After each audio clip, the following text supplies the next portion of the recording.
Hey everyone, I'm Catherine. At 32, I finally built the life I always dreamed of.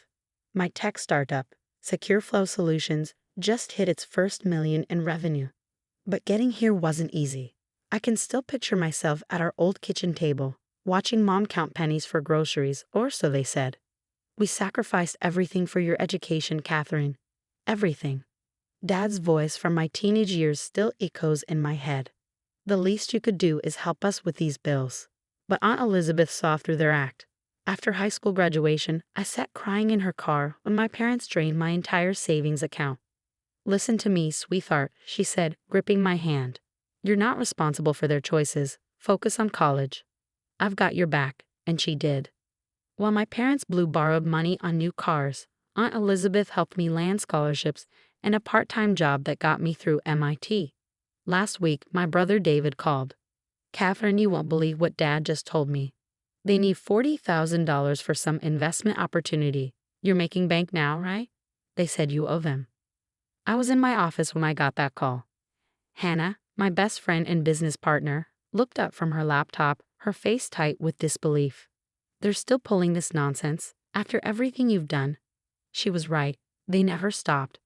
Just yesterday, Mom called while I was at dinner with Ethan, this amazing real estate developer I've been seeing. The phone buzzed until I finally answered.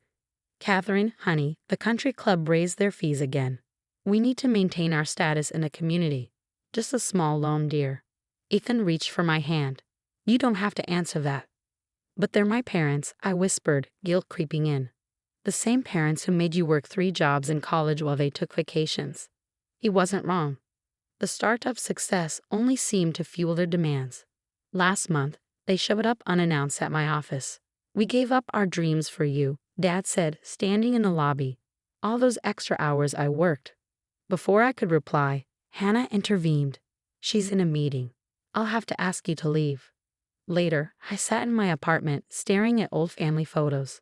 My phone lit up with a text from Ethan. "You deserve better than this. Your success is yours. Don't let anyone tell you different."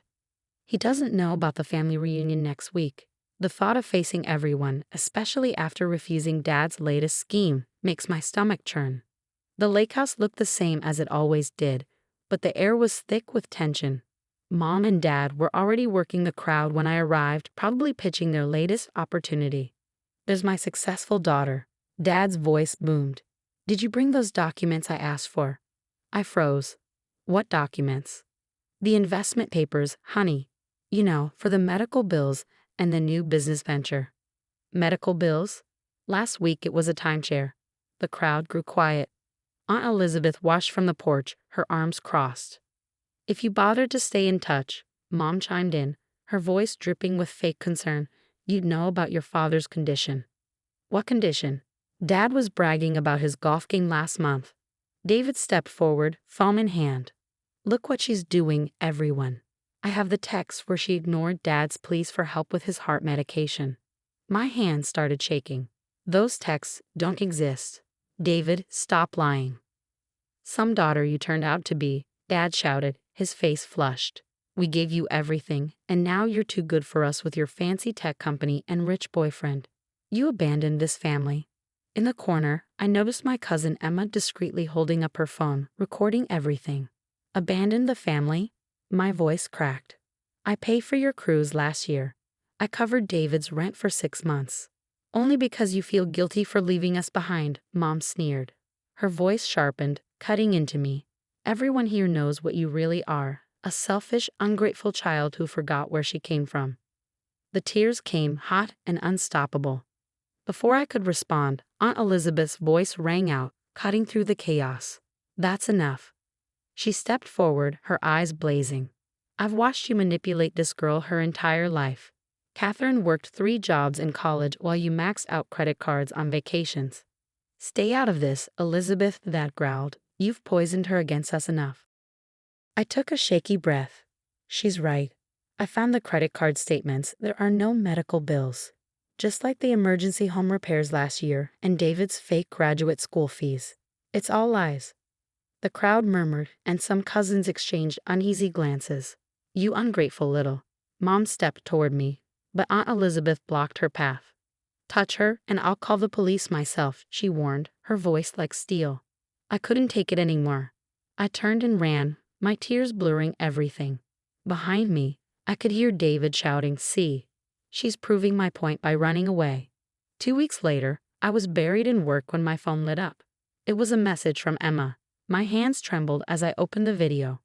There I was, being torn apart by my own family. Emma's next message followed. "You need to see these too." Screenshots flooded my screen. Posts from my parents' social media accounts spun lies about my troubled childhood and how they'd sacrificed everything to pay for my therapy. None of this is true, I whispered to myself, scrolling through years of fabricated stories. Just then, Hannah burst into my office. "Catherine, we've got a problem. 3 investors just pulled out. Someone's been calling them, spreading stories about fraud in your past." She pulled up more evidence. "Look at this. Bank transfers from Uncle Mike and Aunt Carol. Your parents convinced them to invest in a fake medical fund for your recovery." My phone buzzed again. Aunt Elizabeth this time. "I've been talking to the family. Your parents pulled the same scam on your cousin Jessica 3 years ago. David set up the fake investment accounts." I felt sick. "How many others?" "At least 5 families," Hannah said grimly. "And they're using your success to sell it, claiming you're a secret partner." Just then, Ethan walked in. It was the first time I'd seen him since the reunion. "Before you say anything," he began, "I was wrong. After you left, I did some digging. Your parents approached my firm yesterday with an investment pitch. They're using your name to scam people." Hannah didn't miss a beat, pulling up a folder. "We've got emails, bank statements, and witness accounts. They're not just lying about you. They're committing fraud." My phone buzzed relentlessly as more relatives came forward. Aunt Janet had lost her savings. Cousin Mike's kids' college fund, gone. My parents even used my childhood photos in their fake presentations, spinning tales about a troubled teen who overcame adversity. "They've been writing checks from a company registered in your name," Hannah said, scrolling through documents. "Did you know about this?" "What?" I gasped. "No, I never." "David filed the paperwork," she continued. "He used your old signatures from college forms." I sank into my chair, the weight of it all crushing me. Years of manipulation, lies, and theft, hidden behind a mask of family loyalty. Ethan knelt beside me. "What do you want to do?" he asked softly. Before I could answer Ethan's question, my office phone rang. Dad's name flashed on the caller ID. "Catherine, sweetie, we need to talk about the family business. Your brother and I have some exciting new opportunities." I let it ring. Hannah was already documenting every call, every message, every lie. The truth was finally unraveling, and this time, there would be no more hiding behind family ties. The certified letter arrived that Tuesday, a notice of legal action, family interest claim in SecureFlow Solutions. My parents were actually trying to claim partial ownership of my company. "They're alleging you built it using family resources and connections," my lawyer explained. "They filed documentation claiming they provided seed funding." That's when Emma's video hit the family group chat. The reunion meltdown, paired with years of receipts. Aunt Carol spoke up first. "They took our entire retirement fund. Said Catherine was a silent partner. We trusted them." Then the floodgates opened. Cousin Mike posted bank statements. Uncle Dave shared recorded phone calls. The carefully crafted web of lies came crashing down. "Did you see? David got fired," Hannah said, showing me his LinkedIn update. His firm did a full audit and found out he'd been notarizing fraudulent documents. My phone buzzed again. "Mom's country club friend Susan says your parents are moving out of their house," Hannah reported. "They said something about downsizing to a condo." "More like forced to downsize," Aunt Elizabeth chimed in. "The bank froze their accounts after multiple fraud claims. They're living in that small apartment complex near the highway now." Ethan squeezed my hand as we watched the news spread through the community. Dad's golf buddies stopped returning his calls. Mom's social circle dissolved. Their carefully constructed image shattered like glass.